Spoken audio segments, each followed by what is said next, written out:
নমস্কাৰ বন্ধুসকল, স্বাগতম জনাইছোঁ মোৰ চেনেল EM অসমলৈ। বন্ধুসকল, আজি মই আপোনালোকৰ আগত আকৌ এটা নতুন চাকৰিৰ খবৰ লৈ আহিছোঁ। এইটো চাকৰি ওলাইছে আপোনালোকৰ আছাম পেট্ৰ'কেমিকেলছ লিমিটেডত। তো বন্ধুসকল, পলম নকৰি ভিডিঅ'টো আমি আৰম্ভ কৰোঁ।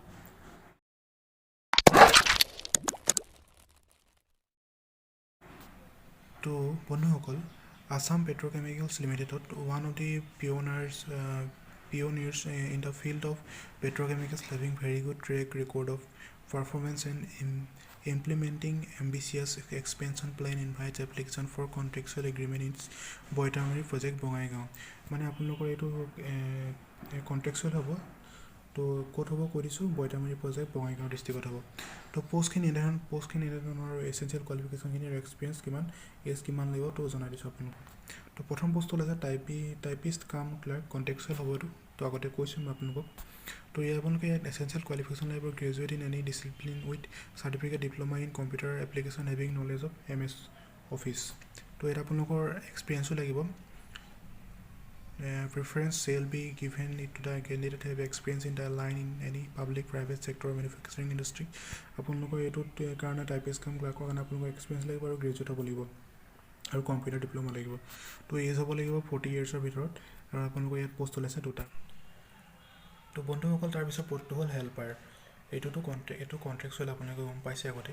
তো ইয়াত আপোনালোকৰ এছেঞ্চিয়েল কোৱালিফিকেশ্যন লাগিব HSLC পাছ, আপোনালোকে মেট্ৰিক পাছ হ'ব লাগিব, আৰু আপোনালোকৰ ইয়াত এক্সপিৰিয়েঞ্চ লাগিব। Preference shall be given to be candidate having experience in any public, private sector, manufacturing industries, preferably petrochemicals, oils, refinery sector. এইবিলাক ছেক্টৰত যদি আপোনালোকে আগতে কাম কৰিছে বা এক্সপিৰিয়েঞ্চ আছে, তেনেহ'লে আপোনালোকে এপ্লাই কৰিব পাৰিব। তো ইয়াত আপোনালোকৰ মিনিমাম এজ লিমিট থাকিব 40। তো ইয়াত পোষ্ট ওলাইছে দুটা। তাৰপিছত আহিলে পোষ্ট হ'ল জুনিয়ৰ পিয়ন কণ্ট্ৰেকচুৱেল।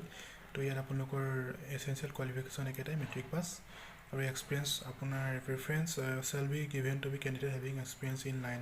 কিবা যদি আপোনালোকৰ এক্সপিৰিয়েঞ্চ থাকে, তেনেহ'লে আপোনালোকে ইয়াত প্ৰিফাৰেঞ্চটো দিয়া হ'ব। তো আপোনালোকৰ ইয়াত এজ হ'ব 40 years টোটেল এজ, মানে মিনিমাম এজটো। তো আপোনালোকৰ ইয়াত নম্বৰ অফ পোষ্ট আছে দুটা। তো আদাৰ ইলিজিবিলিটি ক্ৰাইটেৰিয়া, জেনেৰেল ইনফৰমেশ্যন, ইনষ্ট্ৰাকশ্যনখিনি আমি চাই লওঁ।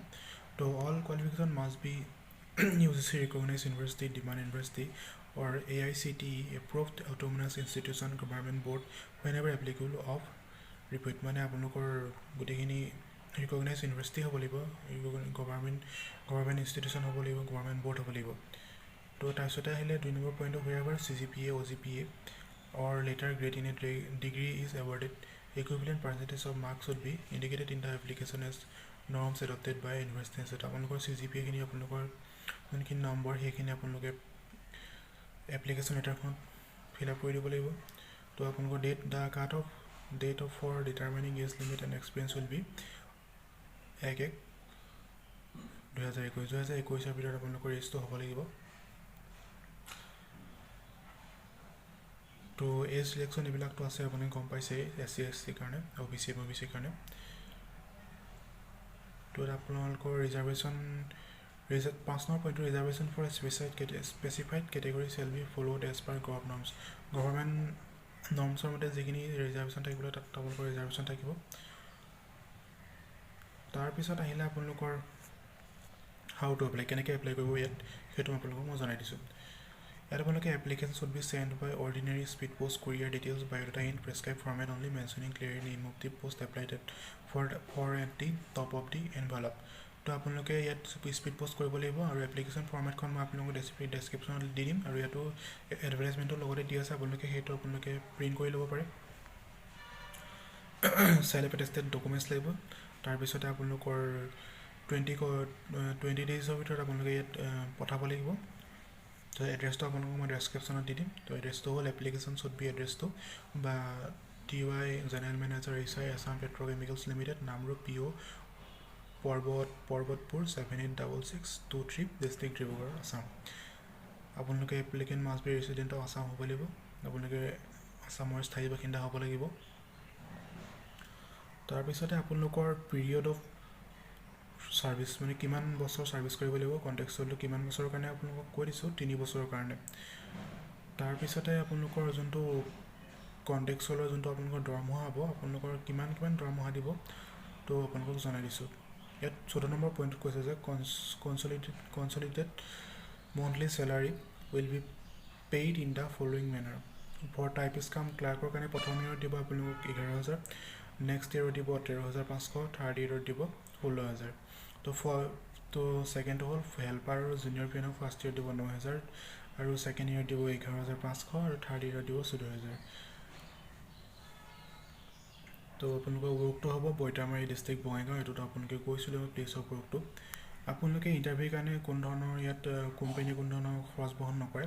ইয়াত কৈ দিছে তেওঁলোকে ভালকৈ no' travelling expense will be paid for appearing in the interview. আপোনালোকে নিজে খৰচ কৰি যাব লাগিব। ইম্পৰ্টেণ্ট ডেটকেইটা কৈ দিছোঁ।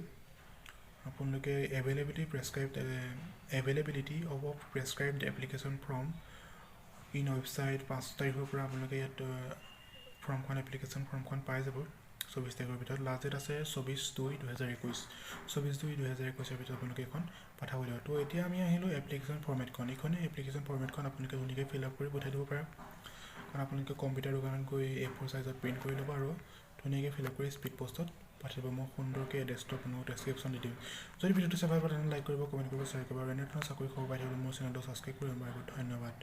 যদি কিবা ভুল দেখিছে, যদি কিবা আপোনালোকে মোতকৈ যদি বেছি জনা মানুহ হয়তো মোৰ চেনেলটো চাই, গতিকে তেওঁলোকে যদি কিবা জানে তেনেকৈ শুধৰাই দিলে ভাল পাম। গতিকে ধন্যবাদ। জয় আই অসম।